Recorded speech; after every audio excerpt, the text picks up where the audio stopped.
Speaking to reporters after dining with Apple CEO, U.S. President Donald Trump said Tim Cook voiced concerns about the impact of U.S. tariffs on Chinese imports and losing competitiveness against Samsung Electronics. Our Hyesung tells us more. U.S. President Donald Trump said Apple CEO Tim Cook made a strong case about the difficulty competing with Samsung Electronics if Apple's products are subject to import tariffs. One of the things, and he made a good case, is that Samsung is their #1 competitor, and Samsung is not paying tariffs because they're based in South Korea, and it's tough for Apple to pay tariffs if they're competing with a very good company that's not. And I thought he made a very compelling argument, so I'm thinking about it.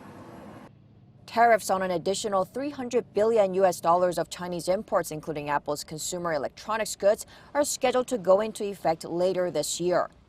Tariffs on iPhones and Apple's MacBook laptops have been pushed back to December 15th to accommodate the holiday shopping season, but the levies on the Apple Watch and other accessories are still planned for September 1st.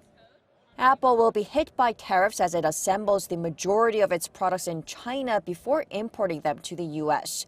Samsung Electronics, on the other hand, has a more diversified supply chain with much of its manufacturing located in South Korea and Vietnam, as well as China, meaning the tariffs will have far less of an impact than they will on Apple. Tim Cook's intention is to exempt Apple from the 10% tariffs on Chinese imports. Samsung Electronics won't be hit hard as the WTO's Information Technology Agreement keeps smartphones and laptops produced in countries like Vietnam free of tariffs. Trump is unpredictable. He may give Apple a tariff exemption or even look into imposing new tariffs on goods imported from Vietnam or India.